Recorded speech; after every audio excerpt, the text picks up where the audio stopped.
guys, dito naman tayo ang inyong kusinerong pachamba. Magbabalik na naman sa kusina. So mga guys, dito naman tayo sa kusina. Namimiss ko na kasi ang magluto-luto. Kahit yung luto natin wala sa recipe. Hindi man nasa recipe siya mga guys, pero hindi naman tayo kusinero talaga. So dito tayo magluluto. Ito yung lulutuin natin mga guys. Kahit nandito tayo sa Saudi Arabia, magluto tayo dito. So alam nyo ba ito mga guys? Ito ay takway, tawag namin sa Bisaya, sa Cebu. Takway ito ang tawag namin ito. Ito ay ano ng gabi. So ayan mga guys. So samahan nyo naman ako sa ating pagluto ngayon. So ayan mga guys, bago natin lutuin to ang takway natin, syempre hiwa-hiwain muna natin at saka balatan to siya. So tayo mga guys, samahan nyo ako sa pagbalat nito. So ayan mga guys, mag-umpisa na tayo nito sa ating takway pagbalat. Ang napakahirap lang nito mga guys, ang pagbabalat lang.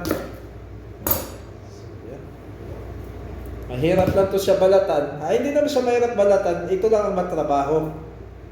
Pagtanggal ng balat nito. So ayan, babalatan muna natin. So ayan mga guys, matrabaho lang ito ang pagbalat. So ito lang talaga ang ano niya. So tanggalin lang natin itong manipis niyang balat. Ito. Ayan. Ganyan lang.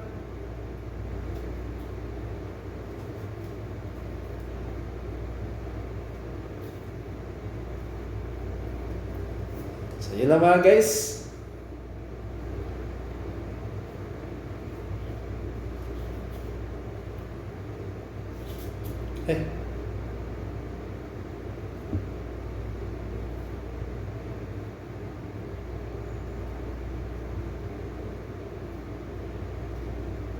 Okay. So ayan na, natanggalan natin siya ng balat mga guys, pero marami pa to. Samahan nyo lang ako mamaya nito mga guys sa ating pagluluto na. So thank you na mga guys. One eternity later. So ayan na mga guys, ito na yung takway natin. Tapos na natin to natanggalan ng mga balat-balat. Nalilinisan na natin to. So ito na yan mga guys. So ngayon, ang gagawin natin ito mga guys is iba-blanch natin siya. So ayan na mga guys, kumulo na tong tubig natin. Ilagay na natin to ang takway natin. Ito, iba-blanch lang natin to siya mga guys ng 2 to 5 minutes lang siya mga guys. Ayan. So ayan mga guys, mga 2 to 5 minutes lang iba-blanch natin katapos hanguin na natin to siya. Katapos lulutuin na natin siya, aadobuhin na natin siya sa gata. So ayan mga guys, kumulo-kulo na siya. So mga 5 minutes na to siya mga guys, hahanguin na natin to ang takway natin. Ayun, tama na to siya sa pagbablanch mga guys. One eternity later. So mga guys, ito na yung tapos na to natin na na iba-blanch ang takway natin. Meron tayong dilis, sibuyas, bawang, kamatis, luya, tuyo, coconut cream, at saka itong oyster soy sauce, at saka ito siya mga guys, paminta powder to siya. So ito lang yung mga sangkap na gagamitin natin sa ating pagluluto sa ating adobo sa gata na takway mga guys. So tara mga guys, samahan nyo na ako sa ating pagluluto. Ayan na siya. Wow. Ayan. Ayan na mga guys, umpisa na tayo pag-isa sa ating bawang. Ayan mga guys, lagyan na natin yung bawang natin. Sunod natin dito yung luya natin at saka sibuyas.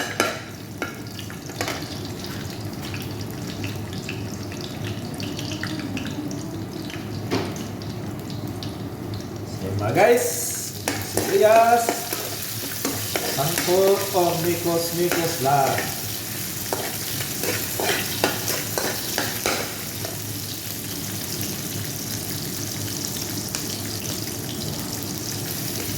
Ayan, lagay natin yung luya natin.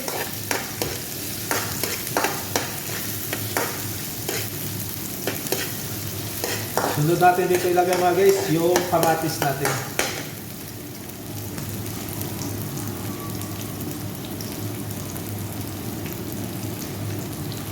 Ayan na, kamatis. Ayan, likos-likos lang.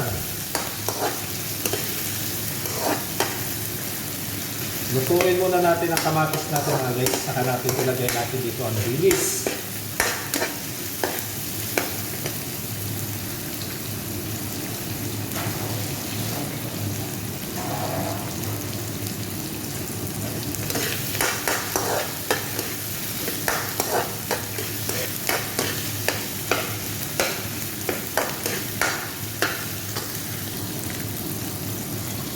So yan na mga guys, ilagay na natin yung dilis natin. Ayan.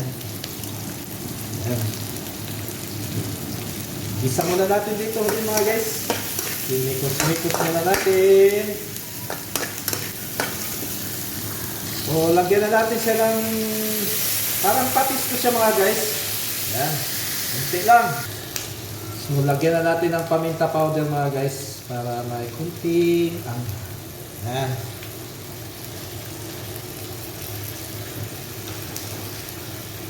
Tansya-tansya lang itong gamit natin dito mga guys ha. Tansya-tansya lang, tansya-tansya lang. At dito na ilagay natin yung coconut cream natin. Lagay na natin dito mga guys. Shake po muna natin. Shake, shake. So yun na mga guys, ilagay natin ang coconut cream natin. Ayan.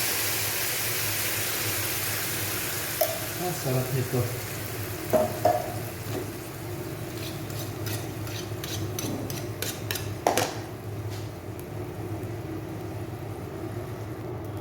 So yan na mga guys, ang coconut cream natin. Ayan. Saka titimplahan natin to siya mga guys. Pagkatapos timpla natin, ilagay na natin dito ang pinakahihintay natin, yung takway natin.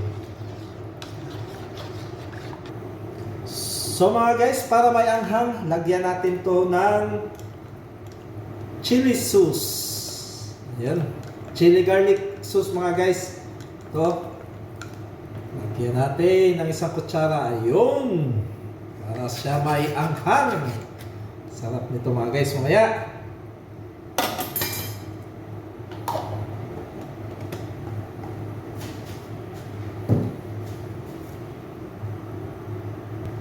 So mga guys, timplahan na natin, lagyan na natin siya ng tuyo. Estimate lang din, mga isang kutsara. Ayun, ayos na yan.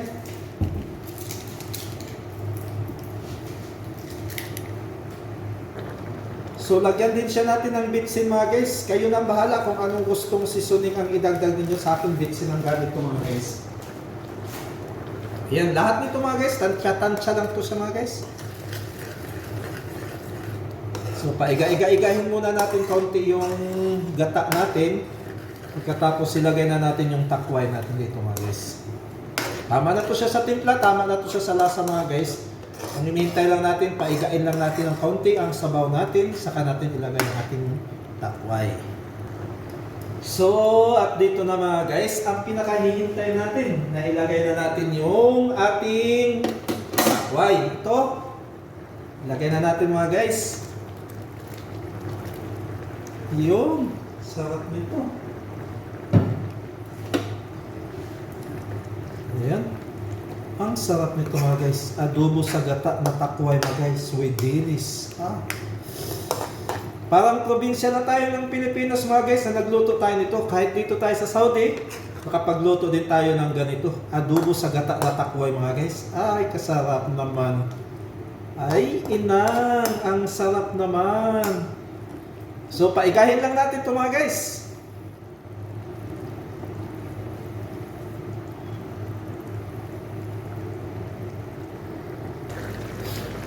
So, yan naman mga guys. Hintayin lang natin to na umiga-iga kaunti ay yung sabaw natin. Ayun, kumulong-kulo na siya. Tama na to siya sa timpla mga guys. Tama na sa lasa.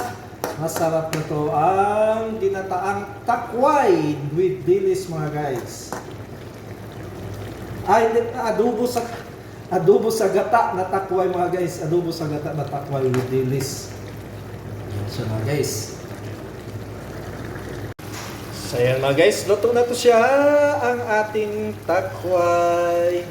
So ayan na mga guys, luto na to ang ating takway. Ayun. Adobo sa gata na takway with dilis. Ayan mga guys, oh. Sarap. tama to sa lasa, tama na to sa timpla. Thank you for watching mga guys. Kung nagustuhan nyo ang bagong recipe natin, don't forget to like, shares, and comments, and subscribe na din sa ating YouTube channel mga guys. So ayun na mga guys, tapos na yung putahin nating adobo sa gata na takway with dilis. Maraming salamat sa inyong walang sawang pagsuporta sa ating channel mula umpisa hanggang dulo. Sinasamahan nyo ako at sa aking mga kapwa OFW, sa aking mga silent viewers. Maraming salamat sa inyong walang sawang pagsuporta.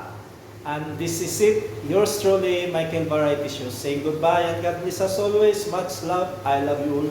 Babush!